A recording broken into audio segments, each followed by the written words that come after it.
O fair Hippolyta, our nuptial hour draws on apace. 4 happy days bring in another moon. And oh, methinks how slow this whole moon wanes. She lingers my desires. 4 days will quickly steep themselves in night. 4 nights will quickly dream away the time. And then the moon, like to a silver bow new bent in heaven, shall behold the night of our solemnities. Hippolyta, I wooed thee with my sword, and won thy love doing thee injuries. But I will wed thee in another key, with pomp, with triumph and revelring. Oh, Philostrates, stir up the Athenian youth to merriments, awake the pert and nimble spirit of mirth. The pale companion is not for our pomp.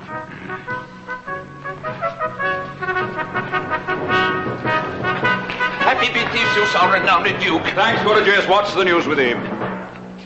Full of vexation come I with complaint against my child, my daughter, Hermia. Stand forth, Demetrius.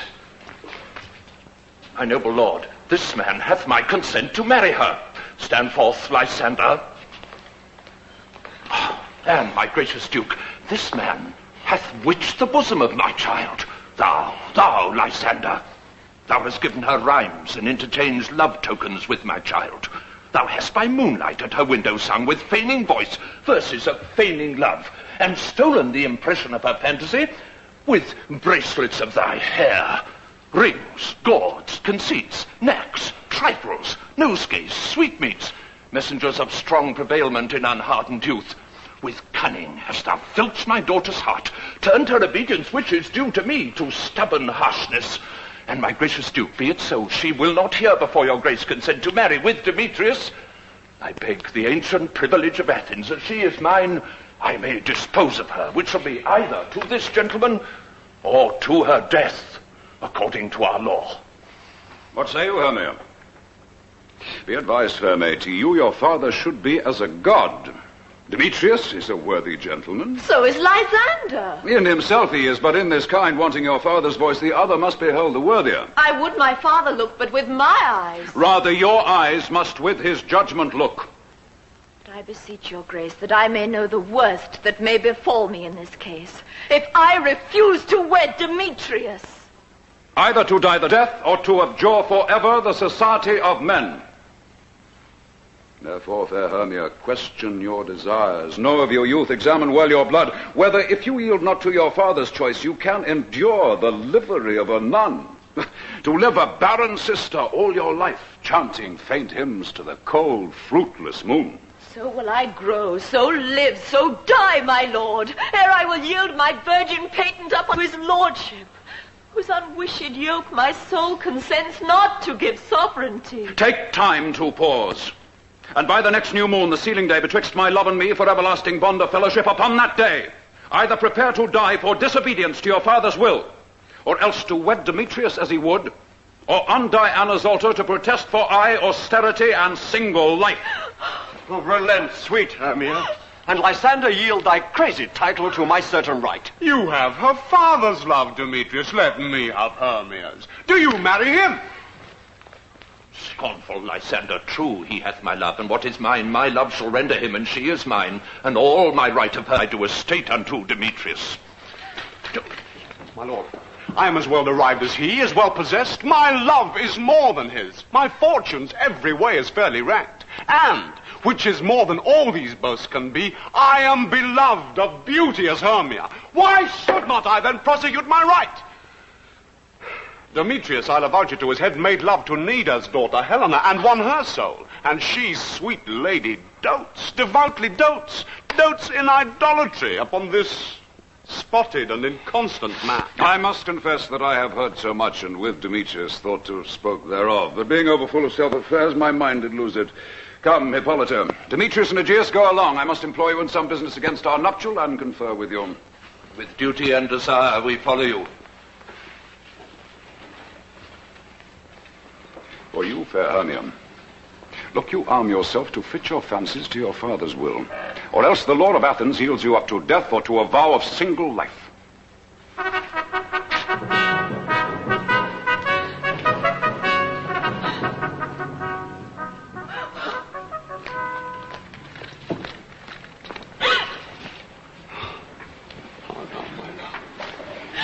Why is your cheek so pale?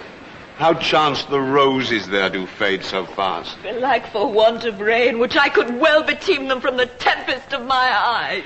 Ay me, for aught that ever I could read, or could ever hear by tale or history, the course of true love never did run smooth. But either it was different in blood, or if there were a sympathy in choice, war, death, or sickness did lay siege to it, making it momentary as a sound, swift as a shadow, short as any dream, brief as the lightning and the collid night that in a spleen unfolds both heaven and earth, and ere a man hath power to say, behold, the jaws of darkness do devour it up. So quick bright things come to confusion. If then true lovers have been ever crossed, then let us teach our trial patience, because it is a customary crosses, due to lovers' thoughts and dreams and sighs, wishes and tears. Poor fancies follow us. A good persuasion. Therefore hear me, Hermia. I have a widow aunt, a dowager. From Athens is a house remote 7 leagues, and she respects me as her only son. There, gentle Hermia, may I marry thee. And to that place the sharp Athenian law cannot pursue us.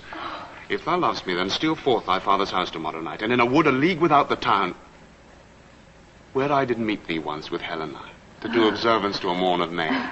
There will I stay for thee. My good Lysander, I swear to thee by Cupid's strongest bow, by his best arrow with the golden head, by the simplicity of Venus' doves, by that which knitted souls and prospers loves, by all the vows that ever men have broke, in number more than ever women spoke.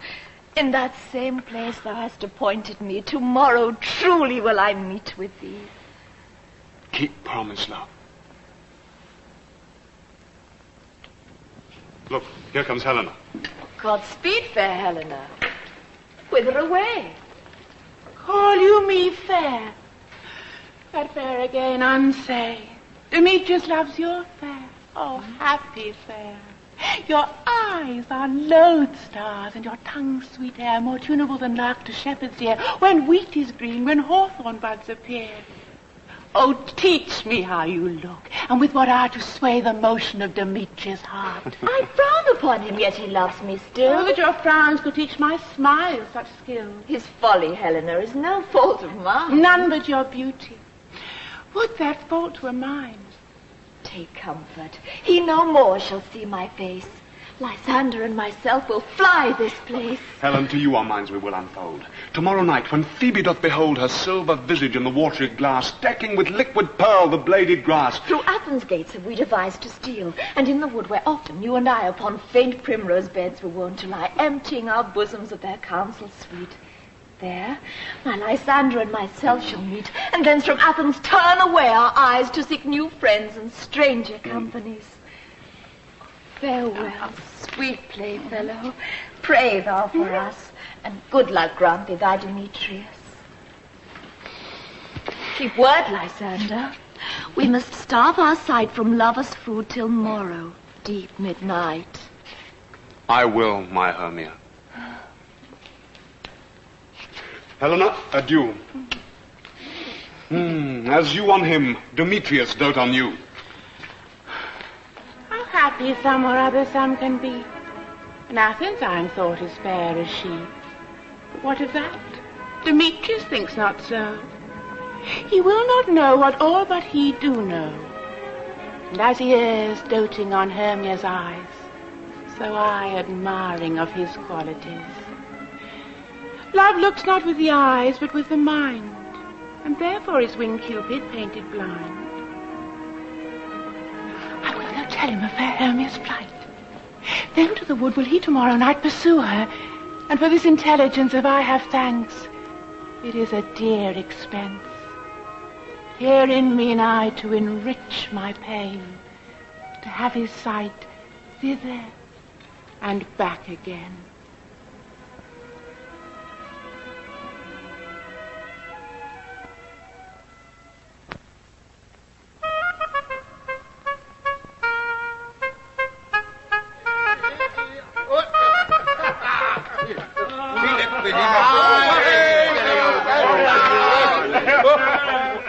in all our company here. You were best to call them generally, man by man, according to the script.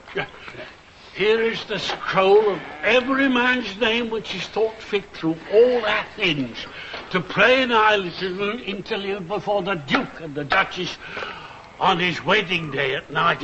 First, good Peter Quince, say what the play treats on. Then read the names of the actors, and so grow to a point.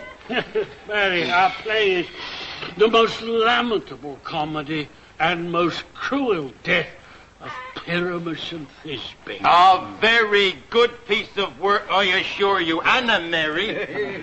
Right, now call forth the actors with a scroll. Answer as I call you.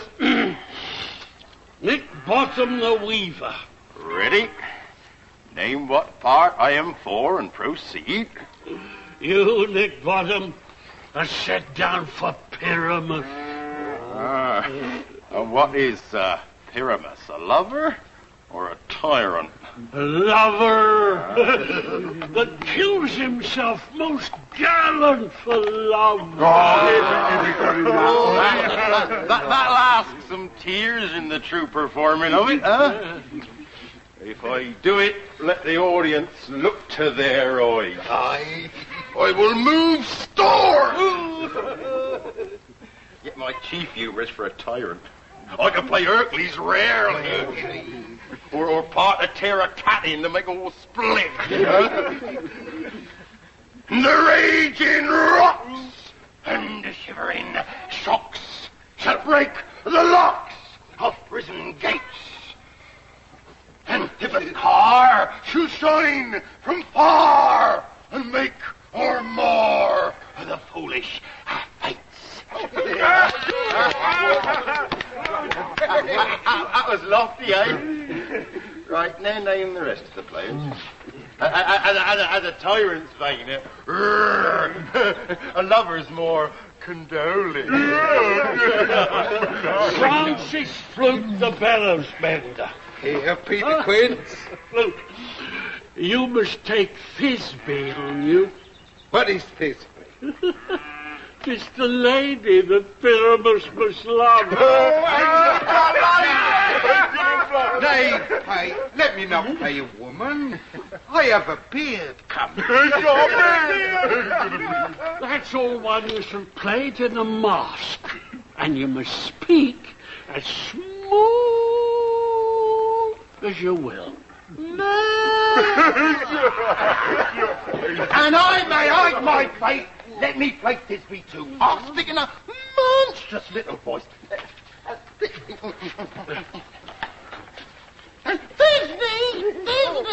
Ah, Pyramus, my lover dear, No. You must play Pyramus and Flute you Thisbe. Well, proceed. Robin Starveling the tailor. Robin Starveling. Here, Peter Quince. Robin Starveling, you must play Pyramus' mother. Thisbe's mother. Thisbe's And Tom Snout the tinker, you were Pyramus' father.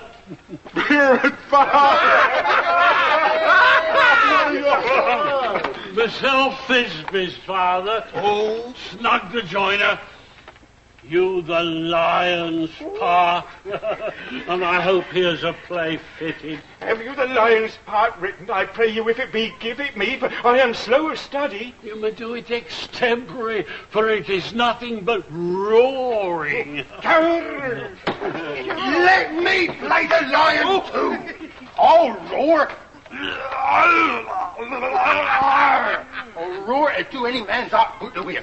I'll roar that I'll make the Duke say, let him roar again. Let him roar again.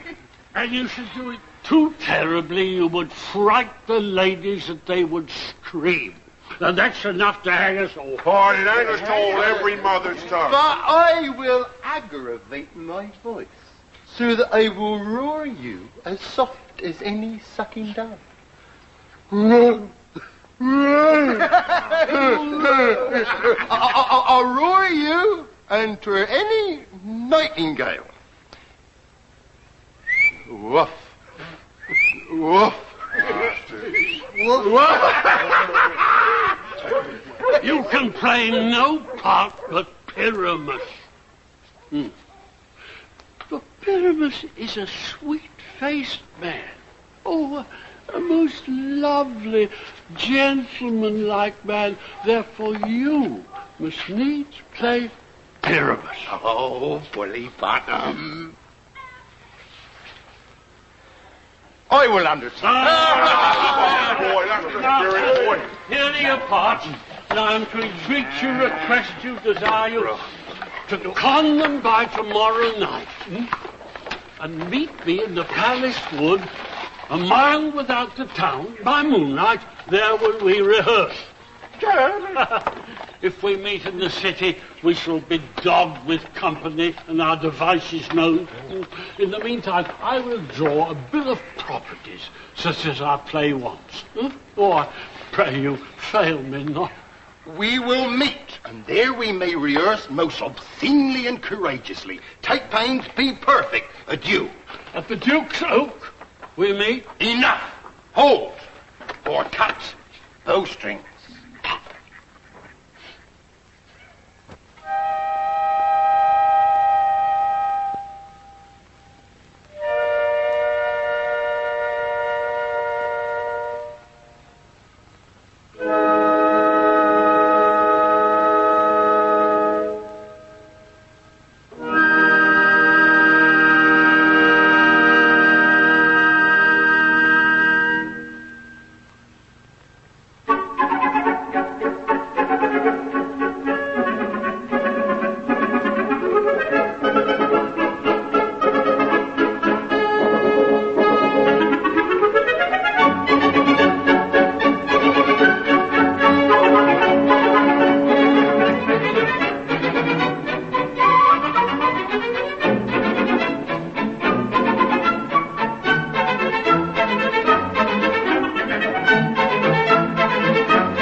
Now, spirit, with a wonder you. The hill over dale, thorough bush, thorough briar, I do wander everywhere.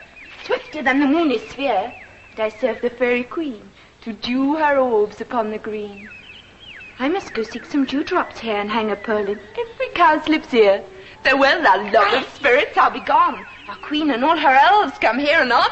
The king doth keep his revels here tonight. Take heed the queen come not within his sight. For Oberon is passing fell and wroth, because that she, as her attendant, hath a lovely boy, stolen from an Indian king. She never had so sweet a changeling, and jealous Oberon would have the child, knight of his train, to trace the forest wild. But she, perforce, withholds the loved boy, crowns him with flowers, and makes him all her joy.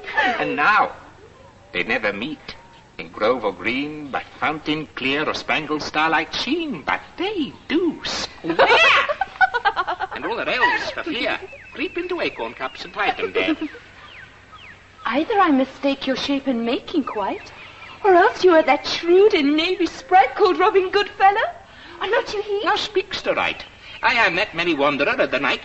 I jest to Oberon and make him smile, when I a fat and bean-fed horse beguile, neighing in likeness of a filly foal, and sometimes lurk I in a gossip's bow, in very likeness of a roasted crab, and when she drinks, against her lips I bob, and on her withered dewlap pour the ale.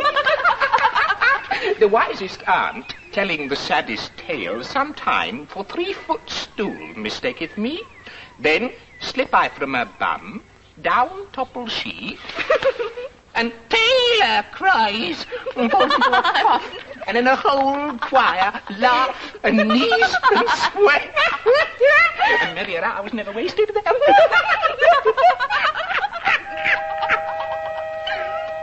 But none, Fairy, here comes Oberon. And here my mistress, would that he were gone.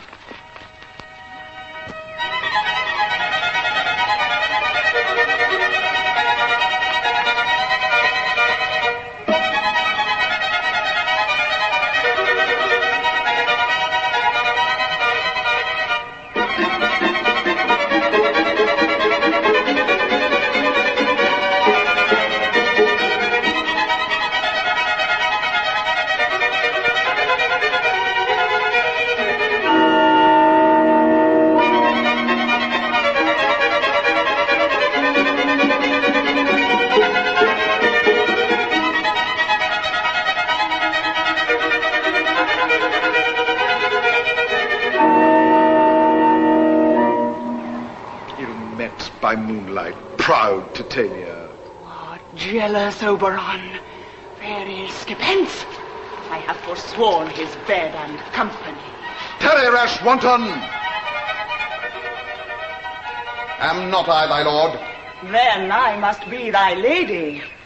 But I know that never since the middle summer spring met we on hill and dale, forest or mead, by paved fountain or by rushy brook, or in the beached margent of the sea, to dance our ringlets to the whistling wind.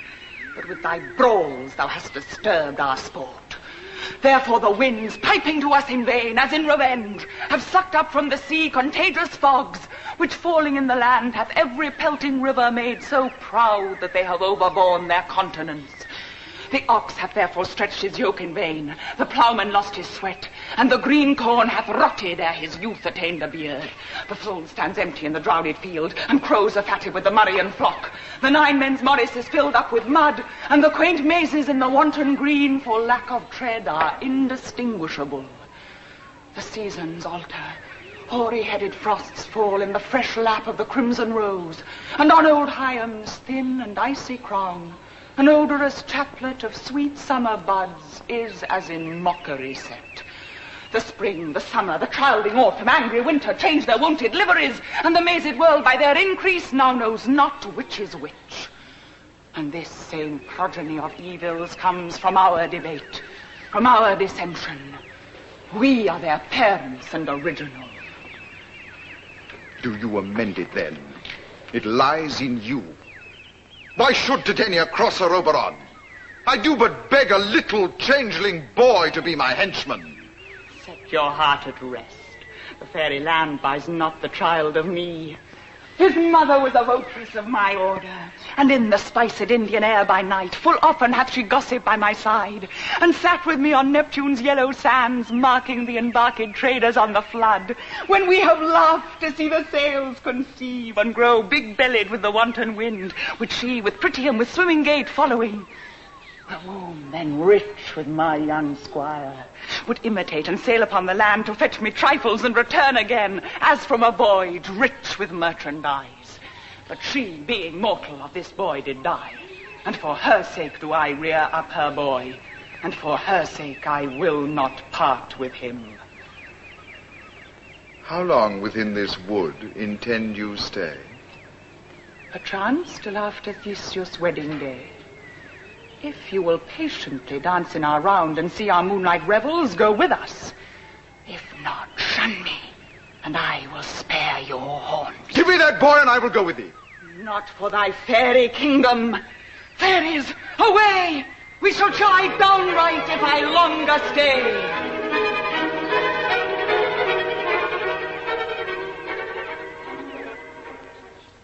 Go thy way. Thou shalt not from this grove till I torment thee for this injury. My gentle Puck, come hither.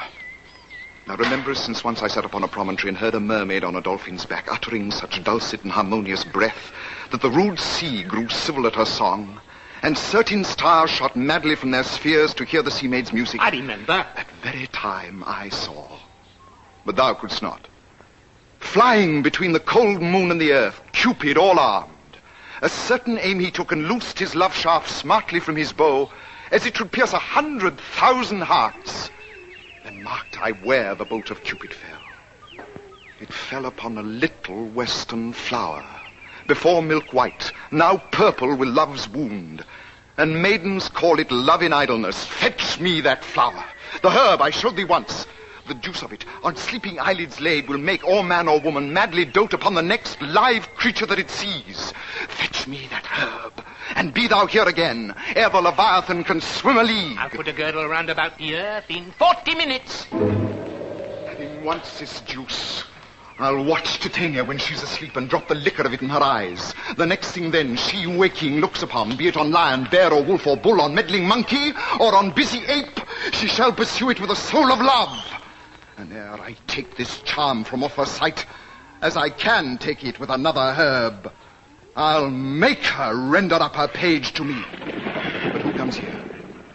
I am invisible, and I will overhear their conference. I love thee not, therefore pursue me not. Where is Lysander and fair Hermia? Thou told me they were stolen unto this wood, and here am I and wood within this wood, because I cannot meet my Hermia. Hence get thee gone and follow me no more. I tell you I do not nor cannot love you. Even for that do I love you the more. I am your spaniel, and Demetrius, the more you beat me, I will fawn on you. Use me but as your spaniel, spurn me, strike me, neglect me, lose me. Only give me leave, unworthy as I am, to follow you. You do impeach your modesty too much. To leave the city and commit yourself into the hands of one that loves you not.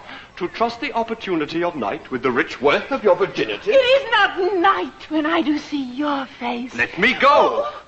Or, if thou follow me, do not believe but I shall do thee mischief in the room. I, in the temple, the town, the field, you do me mischief.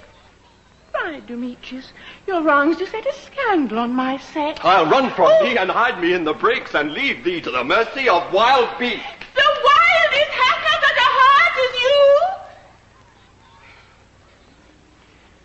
Cannot fight for love as men may do. We should be wooed, and we're not made to woo. I'll follow thee and make a heaven of hell, to die upon the hand I love so well. Fare thee well, nymph. Ere he do leave this grove, thou shalt fly him, and he shall seek thy love. Welcome, wanderer. Hast thou the flower there? Aye, there it is. I pray thee, give it me. I know a bank where the wild thyme blows, where oxlips and the nodding violet grows, quite over-canopied with luscious woodbine, with sweet musk roses and with eglantine. There sleeps Titania some time of the night, lulled in these flowers in dances and delight. And there the snake throws her enamelled skin, weed wide enough to wrap a fairy in. And with the juice of this I'll streak her eyes, and make her full of hateful fantasies. Take thou some of it. Seek through this grove. A sweet Athenian lady is in love with a disdainful youth. Anoint his eyes, but do it when the next thing he espies may be the lady. Thou shalt know the man by the Athenian garments he has on. Effect it with some care, that he may prove more fond on her than she upon her love. And look thou meet me ere the first cock crow. Fear not, my lord, your servant shall do so.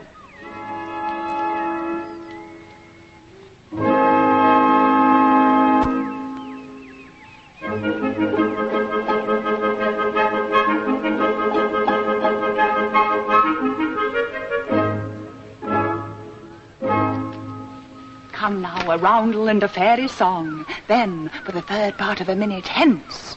Some to kill cankers in the musk rosebuds. Some war with rear mice for their leathern wings to make my small elves' coats. And some keep back the clamorous owl that nightly hoots and wonders at our quaint spirits.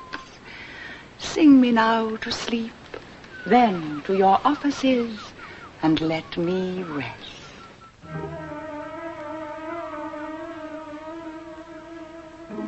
You spotted snakes with Bonnie hedgehogs been at sea. Newts and blind ones do no wrong. Come not near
What thou seest when thou dost wake, do it for thy true love take.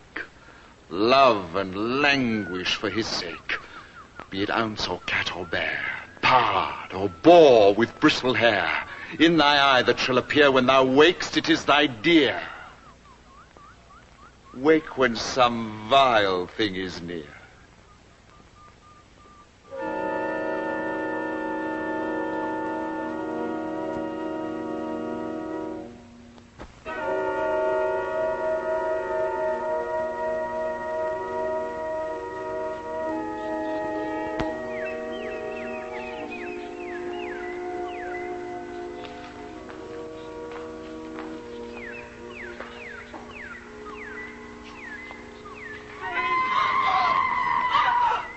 Fair love, you faint with wandering in the wood. And to speak truth, I have forgot our way. We'll rest us, Hermia, if you think it good, and tarry for the comfort of the day. Be it so, Lysander. Find you out of bed, for I upon this bank will rest my head. One turf shall serve as pillow for us both. One heart, one bed, two bosoms, and one troth. Nay, good Lysander, for my sake, my dear, lie further off yet. Do not lie so near.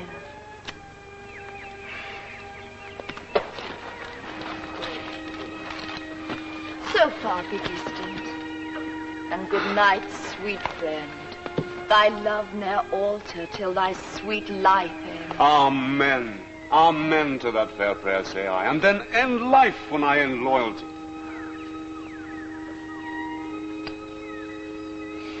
Here is my bed. Sleep give thee all his rest. With half that wish, the wisher's eyes do press.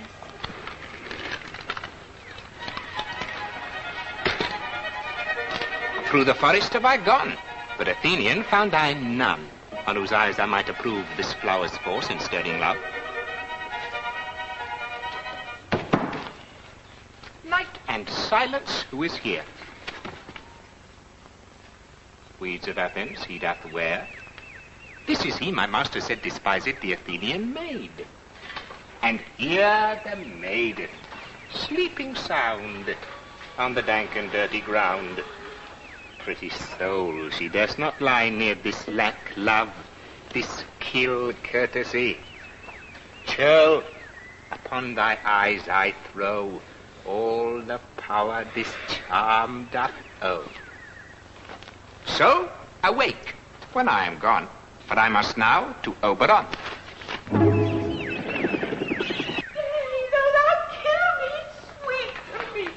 I charge thee hence, and do not haunt me thus. Wilt thou darkling leave me? Do not so. Stay on thy peril, I alone will go. Oh, I'm out of breath in this fond chase. The more my prayer, the lesser is my grace. Happy is Hermia wheresoe'er she lies, for she hath blessed and attractive eyes. But who is here? Lysander on the ground, dead or asleep. I see no blood, no wound. Lysander, if you live, good sir, awake. and run through fire I will for thy sweet sake. Transparent, Helena. Nature shows her art. That through thy bosom makes me see thy heart. Where is Demetrius? Oh, how fit a word is that vile name to penny to my sword! Do not say so, Lysander. Say not so. What though he love your Hermia, Lord, what though? Yet Hermia still loves you. So be content. Content with Hermia? No, I do repent the tedious minutes I with her have spent. Not Hermia, but Helena I love. Who would not change a raven for a dove? The will of man is by his reason swayed, and reason says you are the worthier maid. Wherefore was I to this keen mockery born? When at your hands have I deserved such scorn? Is not enough, young man, that I did never, no, nor never can, deserve a sweet look from Demetrius' eye, but you must flout my insufficiency. Good truth, you do me wrong. Good truth, you do. In such disdainful manner me to woo, but fare you well. Perforce, I must confess, I thought you lord of more true gentleness. Oh, that a lady, if one man refuse, should by another therefore be abused. She sees not Hermia. Hermia, sleep thou there, and never mayst thou come Lysander near. And all my powers address your love and might to honor Helen and to be her knight. Help me, Lysander. Help me, do thy best to pluck this crawling serpent from my breast. And me for pity, what a dream was here. Lysander, look how I do quake with fear. Methought a serpent ate my heart away, and you sat smiling at his cruel prey. Lysander, not removed. Lysander! Lord! What, out of hearing gone? No sound, no word? No. And I well perceive you are not nigh. Either death or you I'll find immediately. Lysander! Lysander! What hempen homespuns have we swaggering here, so near the cradle of the fairy queen? Ah, well, we all met. We believe. And here's a marvellous convenient place for our rehearsal. This green plot shall be our stage. This hawthorn brake our tiring house, and we will do it in action, as we will do it before the Duke. Peter Quince. What sayst thou, bully bottom? There are things in this comedy of Pyramus and Thisbe that'll never please. First, Pyramus must draw a sword to kill himself, which the ladies cannot abide. Now, how answer you that? By liking a parlous fear. I believe we must leave the killing out when all is done. Not a whit. I have a device to make all well. Write me a perulog, and let the perulog seem to say we will do no harm with our swords, and that Pyramus is not killed indeed. And for the more better assurance, tell him that I, Pyramus, am not Pyramus, but Bottom the Weaver. Is this a put him out of fear? Well, we will have such a prologue, and it shall be written in 8 and 6. Nay, make it 2 more. Let it be written in 8 and 8. Will not the ladies be afeard of a lion? I fear it, I promise you. Masters, to bring in, God shield us, a lion amongst ladies is a most dreadful thing. For there is not a more fearful wild fowl than your lion living, and we ought to look to it. Therefore, another prologue must tell he's not a lion. Nay. Half his face must be seen through the lion's neck. And he must speak through, saying thus, or to the same defect. ladies, or fair lady, I would wish you, or I would request you, or I would entreat you not to fear, not to tremble, my life for yours. If you think I come hither as a lion, 'twere pity on my life. No, I am no such thing. I am a man as other men are. And there let him name his name and tell him plainly that he's not the joiner. It should be so, but there is two hard things. That is, to bring the moonlight into a chamber. For Pyramus and Thisbe, you know, did meet by moonlight. Does the moon shine the night we play our play? Calendar. Look in the almanac. Good Find that moonshine. Find that moonshine. It does shine that night. Oh, well then, look, may you leave a casement of the great chamber window where we play open, and the moon may shine in at the casement. Or else one must come in with a bush of thorns and a lanthorn and say he comes to disfigure or to present the person of moonshine. Then there is another thing. We must have a wall in the great chamber. For Pyramus and Thisbe, says the story, did talk through the chink of a wall. You can never bring in a wall. How say you, Bottom? Some man or other must present wool. And let him have some plaster or some loam or some rough cast about him to signify wool. And let him hold his fingers thus. And through that cranny shall Pyramus and Thisbe whisper.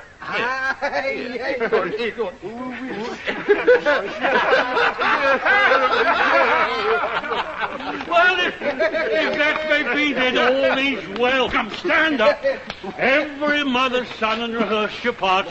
Pyramus, you begin. When you've spoken your speech, enter into that break. And so everyone according to his cue. What? A play toward? I'll be an auditor. An actor, too, perhaps, if I see cause. Speak, Pyramus. Thisbe, stand forth. Thisbe, the flowers, odious, savors, sweet. Odors, odors, odors, savors, sweet. So hath thy breath, my dearest Thisbe dear. But hark, a voice, stay thou but here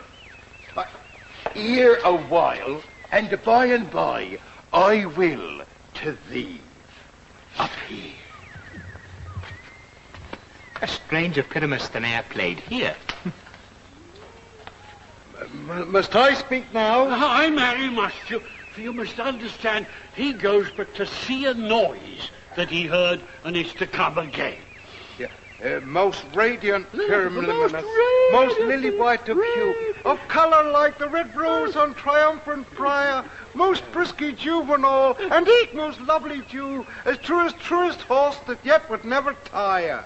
I'll meet thee, Pyramus, at Ninny's tomb. Ninus tomb, man. I don't... You must not speak that yet, because that you answer to Pyramus. Oh, you speak all your part at once, cues and all. Pyramus, enter, your cues past. It is, never tire. Oh, as truest horse that yet would never tire. If I were there, Thisbe, I were only thine. Oh, monstrous. Oh, strange. We're haunted. Oh, pray, master. Try, master. Try,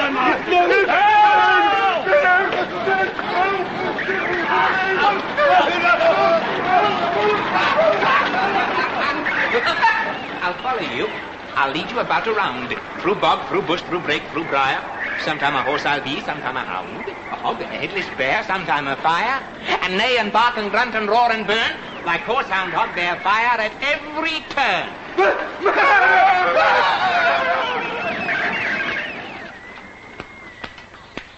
Why do they run away? There's a knavery of them to make me afeard. Oh, Bottom, thou art changed. What do I see on thee? What do you see? You see an acid of your own, do you?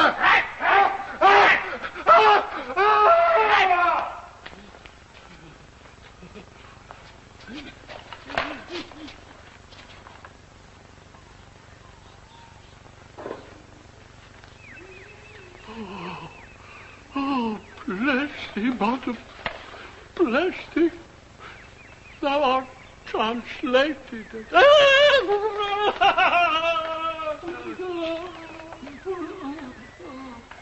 This is to make an ass of me, to fright me if they could, but I will not move from this spot, do what they can.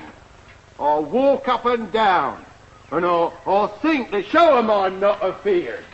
The little cock so black of you with orange tawny bill, the throstle with his note so true, the wren with little quill. E-oh. What angel wakes me from my flowery bed? The finch, the sparrow, and the lark, the frank on cuckoo, whose note full many a man doth mark, and dares not answer nay. E-oh.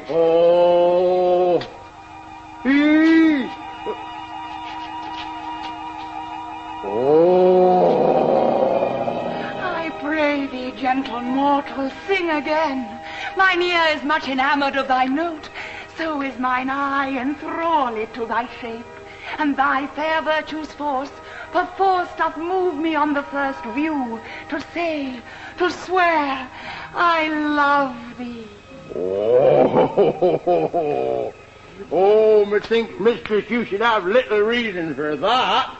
And yet, to say the truth, reason and love keep little company together nowadays. Thou art as wise as thou art beautiful. Oh, not so neither. But if I had wit enough to get out of this wood, I'd have enough to serve my own turn. Out of this wood do not desire to go. Thou shalt remain here, whether thou wilt or no. And I do love thee, therefore go with me. I'll give thee fairies to attend on thee, and I will purge thy mortal grossness so, that thou shalt like an airy spirit go.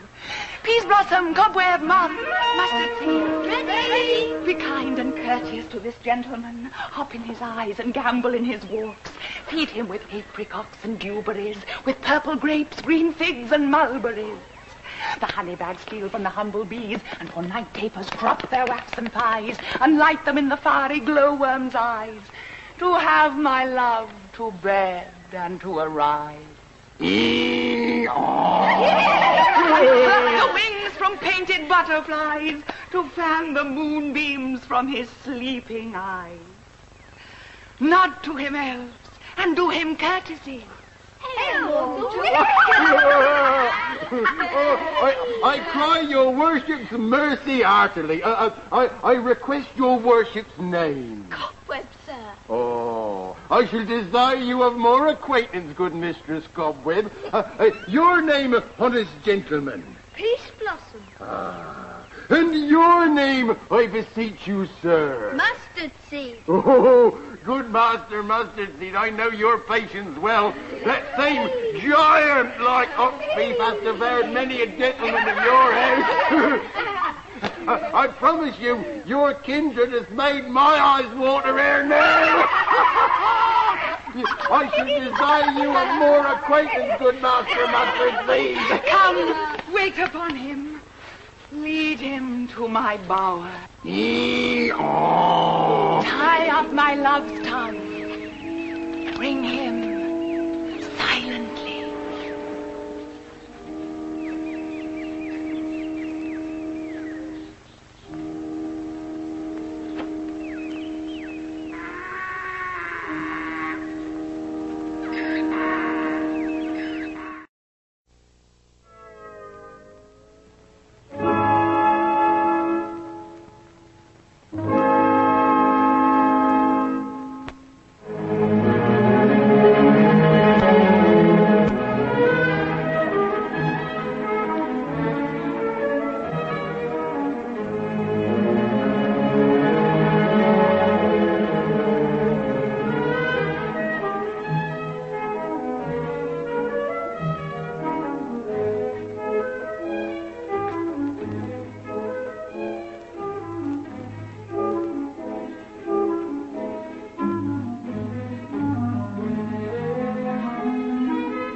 I wondered if Titania be awaked. Then what it was that next came in her eye, which she must dote on in extremity. Here comes my messenger. How now, mad spirit, what night rule now about this haunted grove? My mistress with the monster is in love.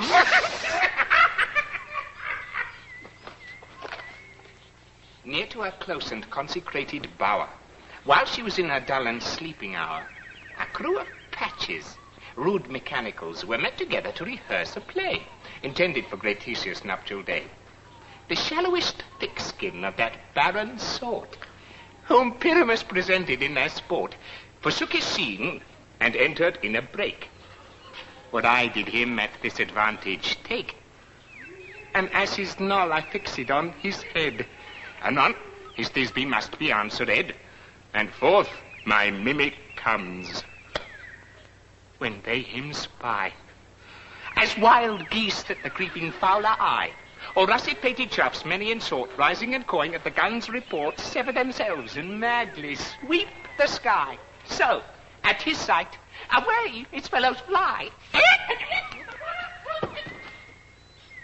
I led them on in this distracted fear, and left sweet Pyramus translated there. When, in that moment, so it came to pass, Titania waked, and straightway loved an ass.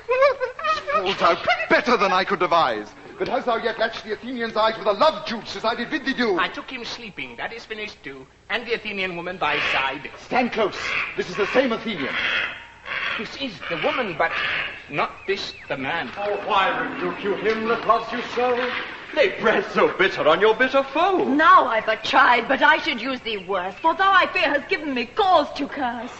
If thou hast slain Lysander in his sleeping, or shoes in blood, plunge in the deep and kill me too. The sun was not so true unto the day as he to me. Would he have stolen away from sleeping Hermia?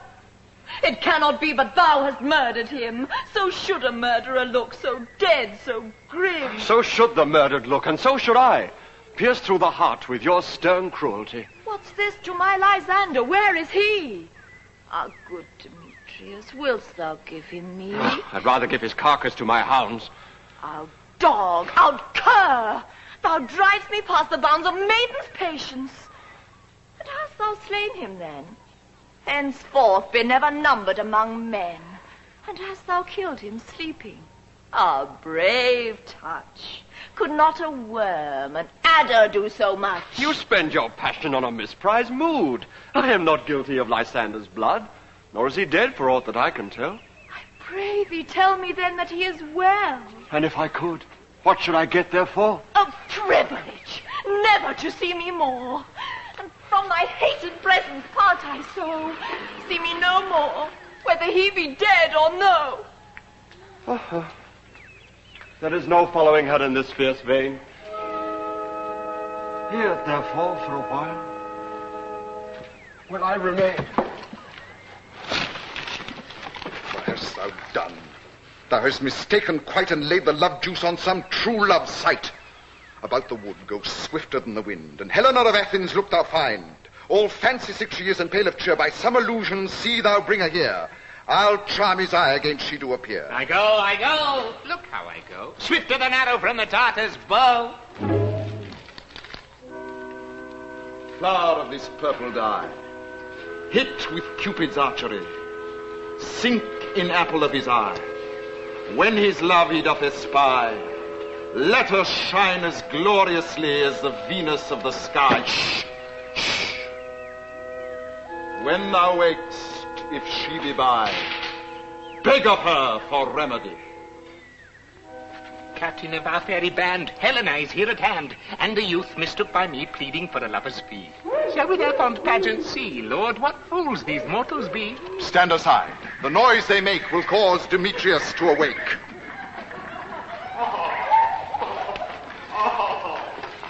Why should you think that I should woo and scorn? Look, when I vow, I weep.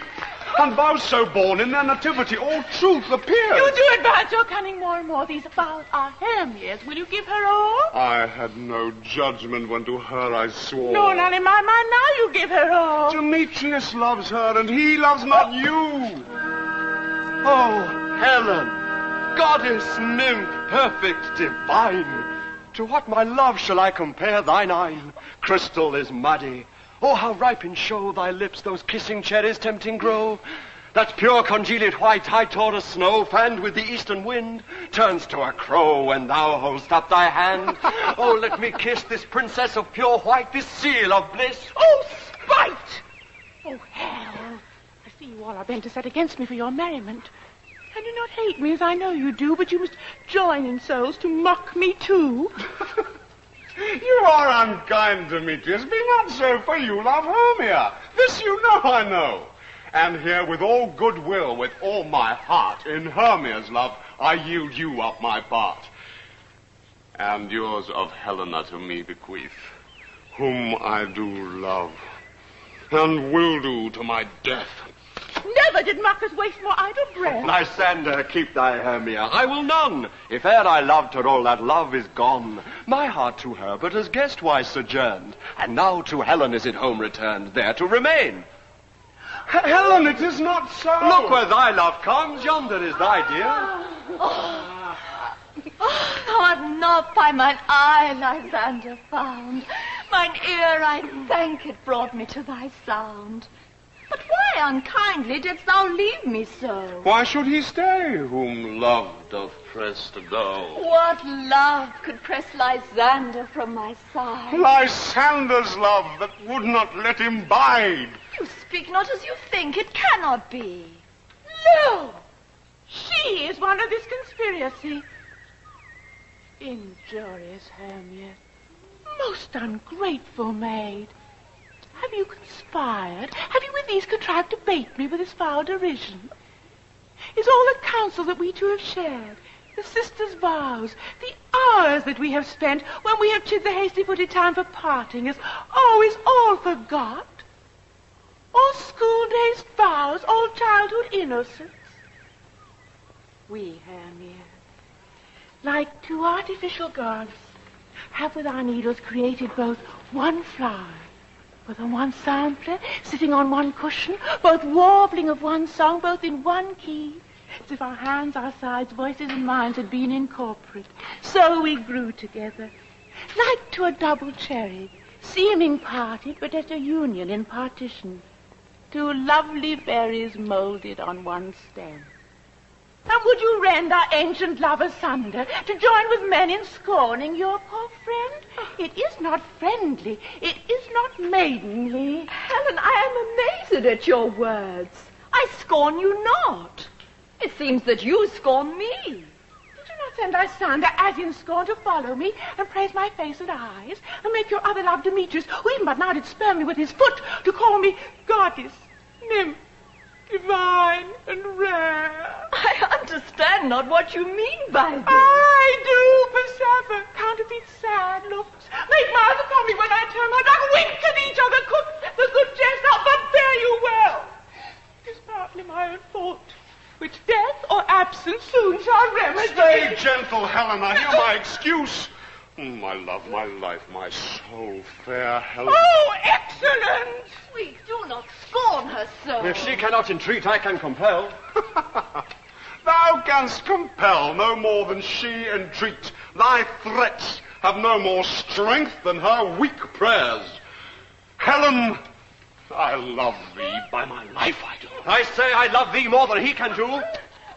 If thou say so, withdraw and prove it too. Quick, come. Lysander, where to tends all this? Hang off, thou cat-mouthed bar. Vile thing, let loose, or I will shake thee from me like a serpent. Why are you grown so rude? What change is this? Since night you loved me, yet since night you left me. Why, then you left me. Oh, the gods forbid, in earnest, shall I say? Aye, by my life, be certain, nothing to it. 'Tis no jest that I do hate thee, and love Helena. Oh, me, you juggler, you canker blossom, you thief of love. What have you come by night and stolen my love's heart from him?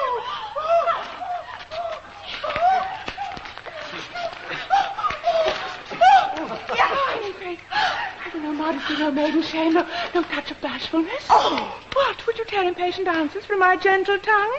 Why fire you counterfeit? You... Puppet! Why so? Aye, that way goes the game. Now I perceive that she hath made compare between our statures. She hath urged her height, and with her personage, her tall personage, her height, forsooth, she hath prevailed with him. And are you grown so high in his esteem because I am so dwarfish and so low? How low am I, thou painted maple? Oh, speak! How low am I? I am not yet so low, but that my nails can reach unto thine eye. Oh, I pray you, though you mock me, gentlemen, let her not hurt me. I was never taught. I have no gift at all for shrewdness. I am a right mate for my coward. Oh, let her not strike me. You perhaps may think, because she's somewhat lower than myself, that I can match her. Lower again. Nothing but low and little. Good Hermia, do not be so bitter with me. I evermore did love you, Hermia. Oh, be not afraid. She shall not harm thee. No, sir, she shall not, though you take her part. When she is angry, she is keen and shrewd. She was a vixen when she went to school. And though she be but little, she is fierce. Little again. Nothing but low and little. Why will you suffer her to flout me thus? Let me come to her. Oh, get you gone, you dwarf. You minimus of hindering knotgrass maid. Oh! You bead. You acorn. You are too officious in her behalf that scorns your services. Let her alone. Speak not of Helena. Take not her part. If thou dost intend never so little show of love to her, thou shalt abide it. Now follow, if thou darest, to try whose right of thine or mine is most in Helena. Follow? Nay, I'll go with thee, cheek by jowl. You, mistress, all this coil is long of you. They go not back. I do not trust you. I no longer stay in your cursed company. Your hands and mine are quicker for a fray. My legs are longer, though, to run away. I am amazed and know not what to say. This is thy negligence. Still thou mistakest, or else committeth thine knaveries wilfully. Believe me, King of Shadows, I mistook. Seest these lovers seek a place to fight. I, therefore, Robin, overcast the night. The starry welkin cover thou anon with drooping fog as black as Acheron, and lead these testy rivals so astray as one come not within another's way. Like to Lysander, sometime frame thy tongue, then stir Demetrius up with bitter wrong, and from each other look thou lead them thus, till o'er their brows death counterfeiting sleep, with leaden legs and batty wings doth creep. Then crush this herb into Lysander's eye, whose liquor has this virtuous property to take from thence all error with his might, and make his eyeballs roll with wonted sight. When they next wake, all this derision shall seem a dream and fruitless vision. Whilst I in this affair do thee employ, I'll to my queen and beg her Indian boy, and then I will her charmed eye release from monsters' view, and all things shall be peace. My very lord, this must be done with haste, for night swift dragons cut the clouds full fast, and yonder shines Aurora's harbinger, at whose approach ghosts wandering here and there troop home to churchyards. Damned spirits all. But we are spirits of another sort. I with the morning's love of oft-made sport, even till the eastern gate, all fiery red, opening on Neptune with fair blessed beams, turns into yellow gold his salt green streams.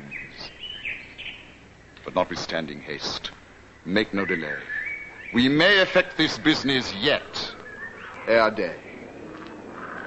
Up and down, I will lead them up and down.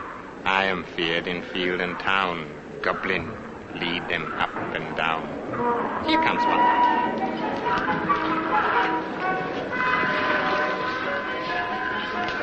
Where art thou, proud Demetrius?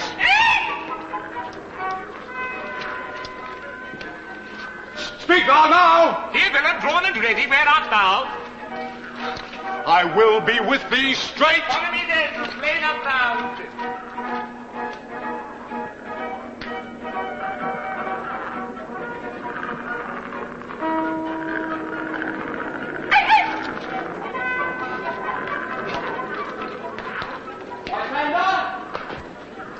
Lysander! Speak again, thou runaway, thou coward, art thou fled? Speak! In some bush? Thou coward, telling the bushes thou lookst for wars. Where dost thou hide thy head? Young child, he is defiled that draws a sword on thee. Yea, art thou there? Follow my voice, we'll try no manhood here. Ah!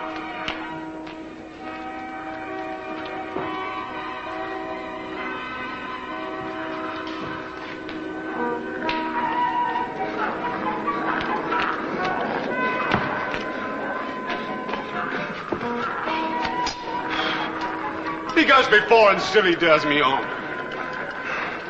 When he comes when he calls, then I am that he is gone. The villain is much lighter heeled than I. I followed fast, but faster he did fly. Oh. That fallen am I in dark, uneven way. And here will rest me. Come, thou gentle day. For if but once thou show me thy grey light, I'll find Demetrius and revenge this spite. Where art thou now? Come hither, I am here. Nay, then thou mockst me. Thou shalt buy this dear if ever I thy face by daylight see. Now go thy way. Fateness constraineth me to measure out my length on this cold bed. By day's approach, look to be visited. Weary night. Oh, long and tedious night. Abate thy eyes. Shine comforts from the east. And sleep that sometimes shuts up sorrow's eyes. Steal me a while from mine own company. Yet but 3. Come, one more. 2 of both kinds makes up 4. Here she comes, cursed and sad. Cupid is a knavish lad, thus to make 4 females mad. Never so weary, never so in woe, dabbled with the dew and torn with briars. I can no further crawl, no further go. Here will I rest me till the break of day. On the ground sleep sound. I'll apply to your eye gentle lover remedy. When thou wakest, thou takest true delight in the sight of thy former lady's eye. And the country proverb known, that every man should take his own, in your waking shall be shown. Jack shall have Jill, naught shall go ill. The man shall have his mare again, and all will be well.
down upon this flowery bed, while I thy amiable cheeks do coy, and stick musk roses in thy sleek smooth head, and kiss thy fair large ears, my gentle joy. Where's Peas Blossom? Freddy? Oh, scratch my head, Peas Blossom. Where's Mistress Cobweb? Ready? Oh, Mistress Cobweb, good mistress. Get you your weapons in your hand and kill me a red-hipped humblebee on the top of a thistle. And, good Mistress Cobweb, have a care the honey bag break not. I'd be loath to have you overflown with honey bag, Signorina. Where's Mounseer mustard seed? What you will? Not good Mounseer mustard seed, but to help Cavalieri Peas Blossom to scratch. Oh, I must to the barbers, methinks, for I am marvellous airy about the face. and I'm such a tender ass, if my hair do but tickle me, I'm a scratch. Oh, say, sweet love, what thou desirest to eat. Truly a peck of provender. Oh, I could munch your good dry oats. Methinks I have a great desire to a bottle of ale. Good ale, sweet, I have no fellow. I have a venturous fairy that shall seek the squirrel's hoard and fetch thee thence new nuts. I'd rather have a handful or two of dried peas. But I beg you, sir, let none of your people stir me. I have an exposition of sleep come upon me. Sleep thou, and I will wind thee in my arms. Fairies, be gone, and be always away. So doth the woodbine the sweet honeysuckle gently entwist, the female ivy so enrings the barky fingers of the elm. Oh, how I love thee, how I dote on thee.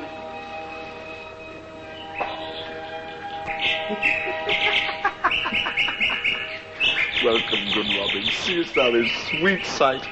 Her dotage now I do begin to pity, for meeting her of late behind the woods, seeking sweet favours with this hateful fool, I did upbraid her and fall out with her. For she his hairy temples then had rounded with coronet of fresh and fragrant flowers, and that same dew which sometimes on the buds was wont to swell like round and orient pearls, stood now within the pretty floweried eyes like tears that did their own disgrace bewail, when I had at my pleasure taunted her, and she in mild terms begged my patience. I then did ask of her changeling child, which she straight gave me, and her fairy sent to bear him to my bower in fairyland. And now I have the boy. I will undo this hateful imperfection of her eyes.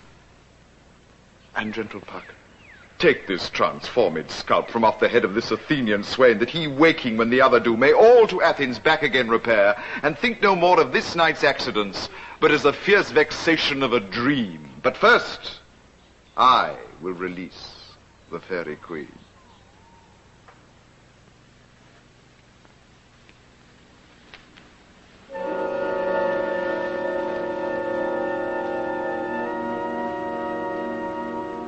Be as thou was wont to be, see as thou was wont to see. Dian's bud or Cupid's flower has such force and blessed power. Now, my Titania, wake you my sweet queen.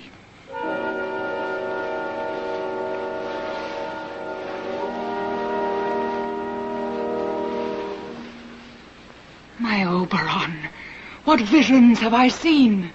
Methought I was enamored of an ass. There lies your love. Oh, how mine eyes do loathe his visage now. Silence a while. Robin, take off this head, and music call such as charmeth sleep.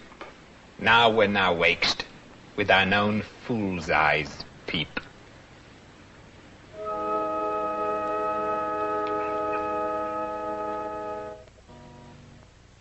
Come, my queen, take hands with me. Now thou and I are new in amity. Fairy king, attend and mark. I do hear the morning lark. Come, my lord, and in our flight, tell me how it came this night that I sleeping here was found with these mortals on the ground.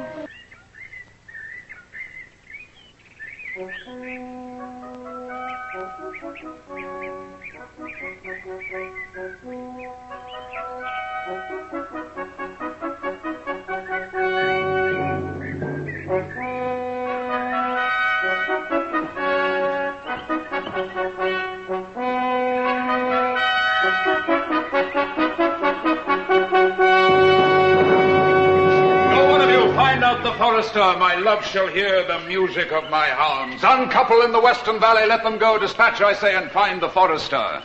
We will, fair queen, up to the mountain's top and mark the musical confusion of hounds and echo in conjunction. I was with Hercules and Cadmus once, when in a wood of Crete they bade the bear with hounds of Sparta. Never did I hear such gallant chiding. For besides the groves, the skies, the fountains, and every region near seemed all one mutual cry. I never heard so musical a discord, such sweet thunder. My hounds are bred out of the Spartan kind, so flewed, so sanded, and their heads are hung with ears that sweep away the morning dew, slow in pursuit, but matched in mouth like bells, each under each. A cry more tunable was never hollowed to, nor cheered with horn in Crete, in Sparta, nor in Thessaly. Judge when you hear. But soft lips are these.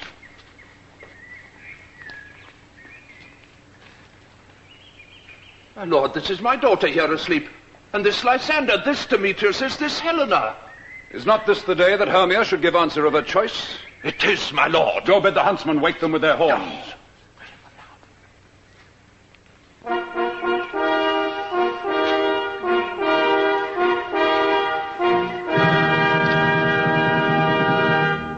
Begin these wood birds but to couple now? Good morrow, friends. Pardon, my lord. I pray you all stand up. I know you two are rival enemies. How comes this gentle concord in the world when hatred is so far from jealousy to sleep by hate and fear no enmity? My lord, I will reply amazedly, half sleep, half waking, but as I think, for truly would I speak, I came with Hermia hither. Enough, enough, my lord. You have enough. I beg the law upon his head they would have stolen away. They would, Demetrius, thereby to have defeated you and me. You of your wife, me of my consent. Well, of my consent that she should be your wife. My lord, fair Helen told me of their stealth, and I in fury hither followed them, fair Helena in fancy following me. But, my good lord, I wot not by what power, but by some power it is, my love to Hermia, melted as melts the snow, seems to me now that all the faith, the virtue of my heart, the object and the pleasure of mine eye is only Helen. Egeus, I will overbear your will, for in the temple by and by with us these couples shall eternally be knit. Fair lovers, you are fortunately met. Of this discourse we more will hear anon. Away to us, to Athens. Come, Hippolyta.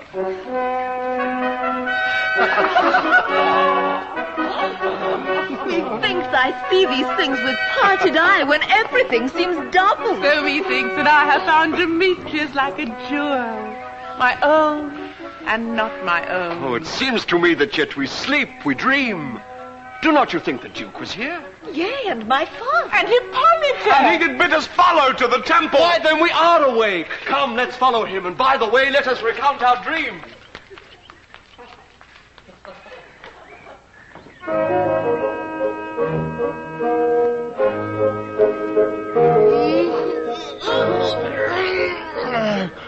When my cue comes, call me. My next is most fair Pyramus.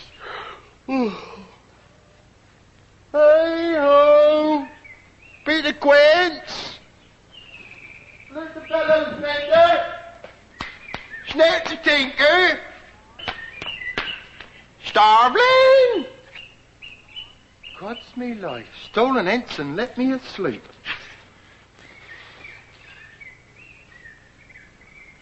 I've had the most rare vision. I've had a dream. Past the wit of man to say what dream it was. Man is but an ass if he go about to expound this dream. Methought I was... There's no man can say what methought I was.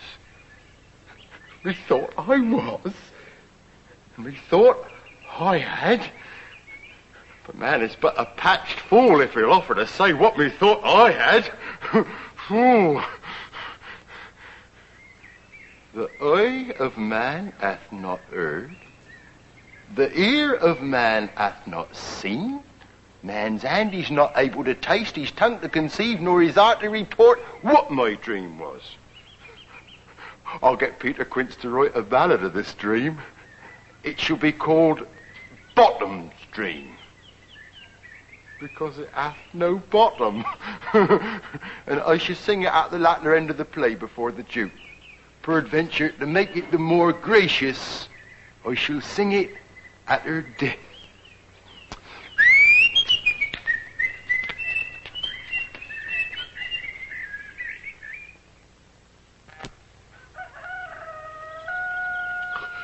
Have you been to Bottom's house? Is he come home yet? He cannot be heard of. Out of doubt he is transported. If he comes not, the play is marred. It goes not forward, doth it? It is not possible. You have not a man in all Athens able to discharge Pyramus but he. No, he hath simply the best wit of any handicraft man in Athens. No. And the best person, too. He's a very paramour with a sweet voice. You must say paragon. The paramour, God bless us, is a thing of no. Masters! Masters!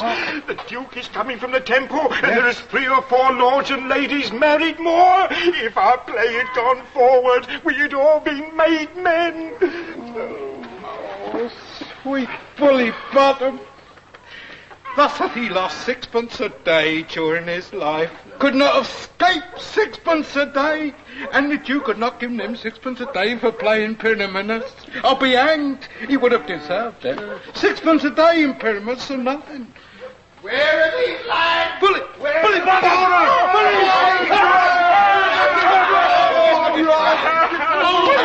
Oh, the courageous Damon's happy hour! Masters, I am to discourse wonders. What? Ask me not what. Oh, let us hear, sweet Bottom. No, not a word of me. All I will say is that the Duke hath dined. Get your apparel together, fresh ribbons to your pumps, every man look over his part, meet presently at the palace, for the short and the long is, our play is preferred. In any case, let Thisbe have clean linen. And those dear actors eat no onions nor garlic, for we are to utter sweet breath. And I do not doubt but to hear him say, it is a sweet comedy. No more words, away. Come, away. Come, away, away.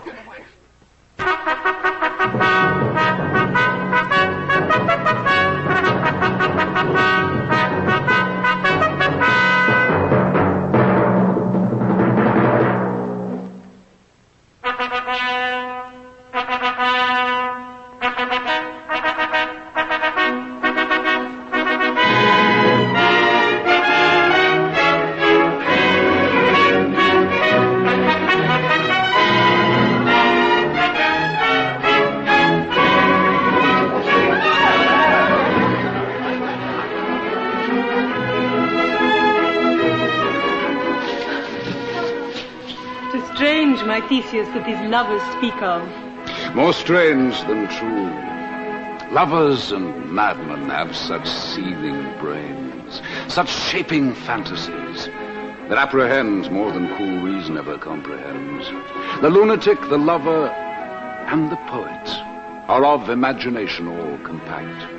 One sees more devils than vast hell can hold, that is the madman. The lover, all as frantic, sees Helen's beauty in a brow of Egypt.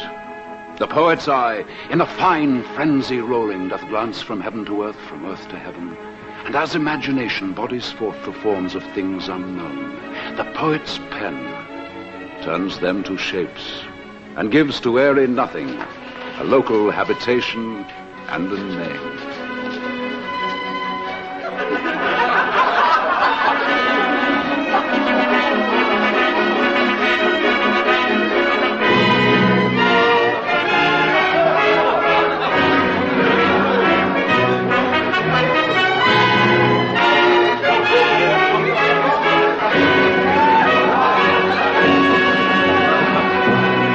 Come the lovers, full of joy and mirth. Joy, gentle friends. Joy and fresh days of love accompany your hearts. More than to us wait in your royal walks, your board, your bed.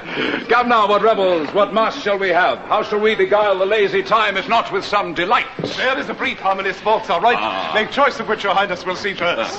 The battle with the centaurs to be sung by an Athenian eunuch to the harp. We'll none of that. The riot of the tipsy bacchanals tearing the Thracian singer in their rage. That is an old device.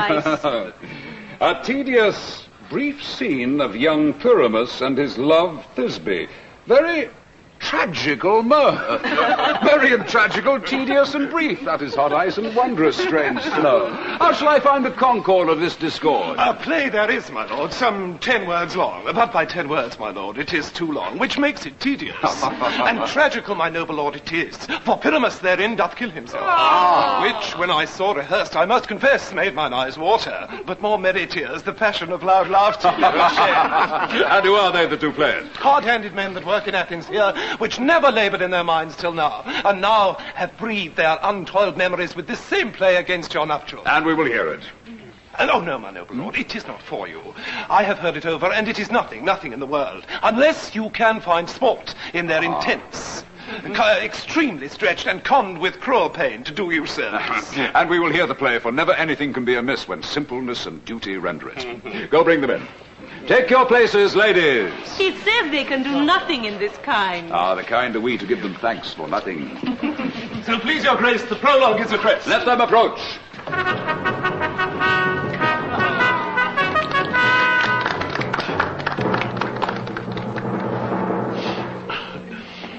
If we offend, it is with our goodwill that you should think we come not to offend, but with goodwill, to show our simple skill. That is the true beginning of our end. Consider then we come but in this part. We do not come as minding to content you. Our true intent is all for your delight. We are not here. That you should here repent you, the actors are at hand, and by their show you shall learn all that you are like to know. The fellow does not stand up on point. He hath writ his prologue like a rough colt. He knows not the stops. His speech was like a tangle in chain, nothing impaired but all disordered. Who's next? Gentles, perchance you wonder at this show? But wonder on, till truth makes all things plain. This man is Pyramus, that you would know. This beauteous lady, Thisbe, is certain. This man with lime and rough cast doth present war. That vile wall which did these lovers sunder, and through wall's chink, poor souls, they are content to whisper, at the which let no man wonder. This man with lanthorn, dog, and bush of thorns presenteth moonshine. For if you will know, by moonshine did these lovers think no scorn to meet at Ninus' tomb, there to woo. This grisly beast Which lion hight by name, the trusty Thisbe, coming first by night, did scare away, or rather did affright. And as she fled, her mantle she did fall, which lion vile with bloody mouth did stain. Anon comes Pyramus, sweet youth and tall, and finds his trusty Thisbe's mantle slain. Whereat, with bloody, blameful blade, he bravely broached his boiling bloody breast. And Thisbe, tarrying in mulberry shade, his dagger drew and died. For all the rest let lion, moonshine, wall, and lovers twain at large discourse, while here they do remain. I wonder if the lion be to speak. No wonder, my lord. One lion may when many asses do.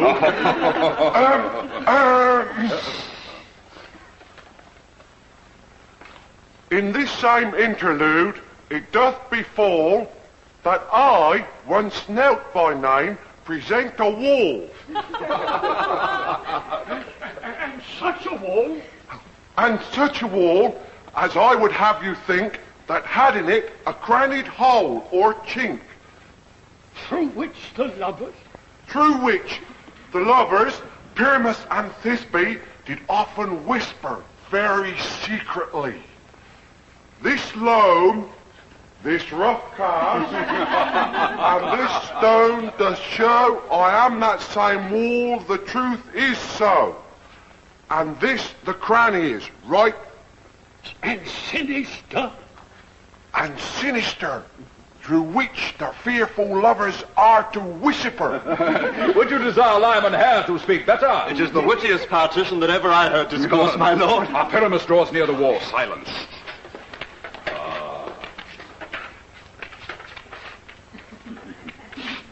Oh, grim look night!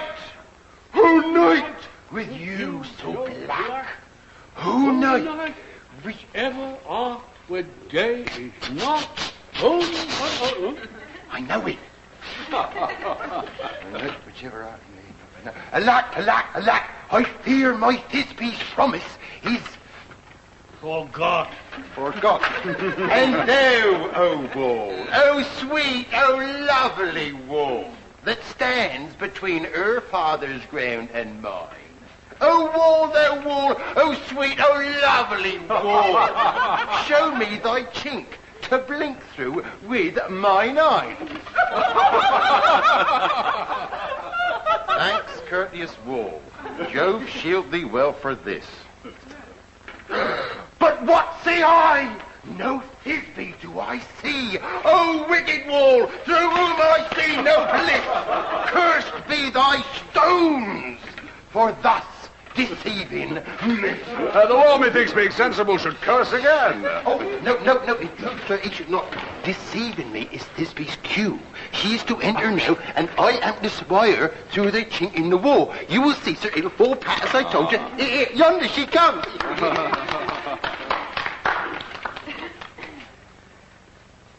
Oh, wall! Hast thou heard my moans for parting my dear Pyramus and me? My cherry lips have often kissed thy stones with lime and hair knit up in thee. I see a voice. Now will I to the chink to spy, and I can hear my Thisbe's face. Thisbe! My love! Thou art my love, I think.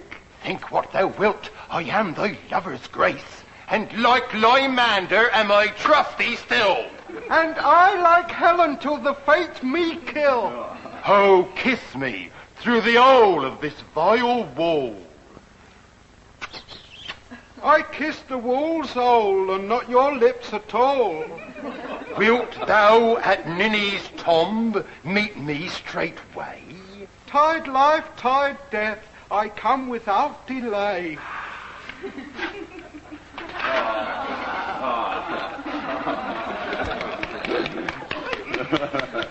Thus have I war my part discharged so, and being done, thus war away doth go. This is the silliest stuff that ever I heard. The best in this kind are but shadows. The worst are no worse if imagination amend them. It must be your imagination then and not theirs. If we imagine no worse of them than they of themselves, they may pass for excellent men. Here are two noble beasts, and a moon and a lion.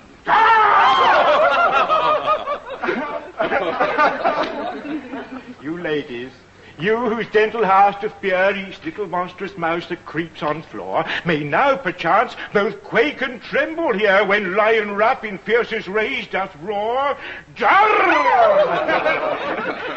Then know that I, as Snug the joiner, am a lion fell, or else no lion's dam. For if I should as lion come in strife into this place, oh, 'twere pity on my life. Ah, very gentle beast and a good conscience. The very best of a beast, my lord, that e'er I saw. This lion is a very fox for his bound. True, and a goose for his discretion. This lanthorn doth the horny moon. He should have worn the horns on his head. This lanthorn doth the horny moon present. Myself, the man of the moon, do seem to be. This is the greatest error of all the rest. The man should be put into the lantern. How is it else the man of the moon? He dares not come there for the candle. Oh, I am weary of this moon. Would he would change. In courtesy, we must stay the time. Proceed. All I have to say is to tell you that this lanthorn is the moon, I the man of the moon, this thorn bush my thorn bush, and this dog my dog. Oh, silence! Here comes Thisbe. This is old Ninny's tomb.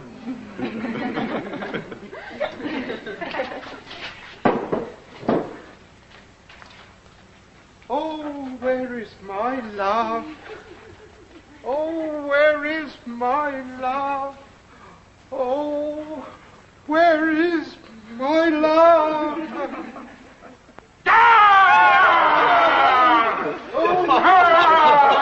Well roared lion! Well done,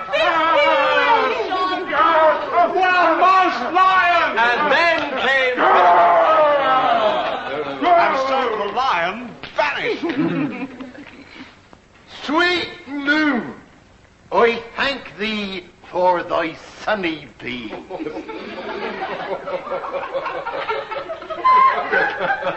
I thank thee, moon, for shining now so bright. For by thy gracious golden glittering gleams, I trust to take of truest Thisbe sight. But stay! Stay! Oh, spite! But mark, poor knight, what dreadful dole is here? Eyes, do you see? How can it be? Oh, dainty duck, oh dear. Thy mantle good, what? Stained with blood!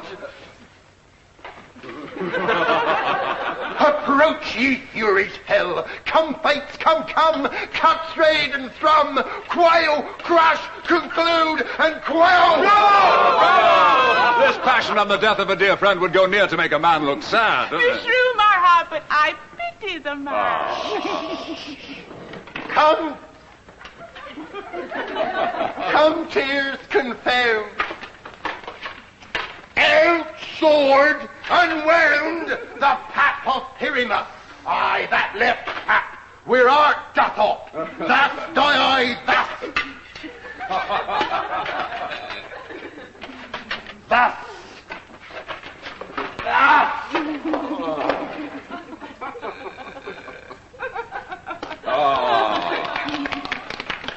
Now am I dead. Now am I fled. My soul is in the sky. Tongue, lose thy light. Moon, take thy flight. Moon, take thy flight. Thus die I, die, die, die, die, die. Our chance moonshine is gone before Thisbe comes back and finds her lover. She will find him by starlight. Here she comes, and a passion ends the play. Methinks she should not use a long one for such a pyramus. I hope she will be brief. She has spied him already with those sweet eyes. Asleep, my love. What? Dead, my dove. Oh, Pilibinus, arise, speak, speak. Quite dumb, dead, dead. Oh, a tomb must cover thy sweet eyes. These lily brows, this cherry nose, these yellow cowslip cheeks are gone. Oh, God! Lovers, lovers, make moan.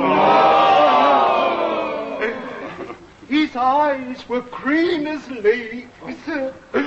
Oh, sisters three, come to me with hands as pale as milk. Lay 'em in gore, since you have sure with shears he shredded, shrook. Oh, tongue, not a word. Come, trusty sword. Come, blade, my breast imbue. Oh! And farewell, friends, thus Thisbe ends. Adieu, adieu, adieu.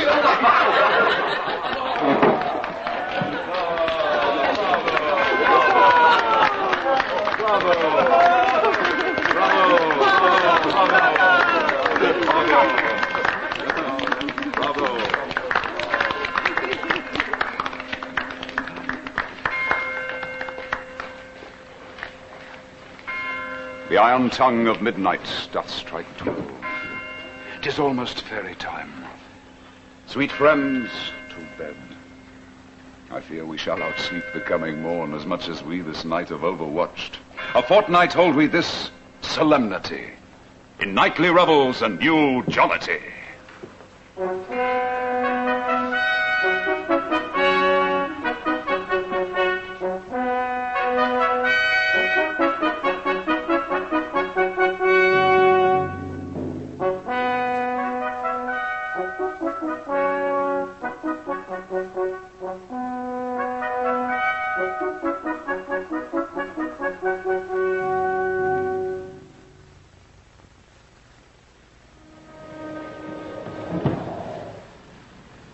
Now the hungry lion roars. Now the wolf behowls the moon, whilst the heavy ploughman snores, all with weary task fordone. And we fairies that do run by the triple Hecate's team from the presence of the sun, following darkness like a dream, now are frolic. Not a mouse shall disturb this hallowed house. I'm sent with broom before to sweep the dust behind the door.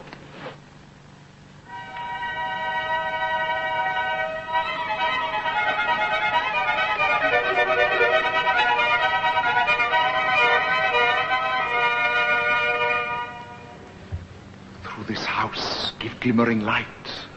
By the dead and drowsy fire every elf and fairy sprite hop as light as bird from briar. Hand in hand with fairy grace will we sing and bless this place. Arms keep glittering light by the dead and drowsy fire. Every elf and fairy sprite hop and light and bird from roar, and this city after me sing and dance is tripping me. Sing and dance it, sing and dance it, sing and dance it. Sing and dance it, sing and dance it, sing and dance it. Sing and dance it. Now until the break of day, through this house each fairy stray. To the best bride bed will we, which by us shall blessed be. And the owner of it blessed, ever shall in safety rest.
Chip away, make no stay, meet me all by break of day. Away, make no stay, meet me all by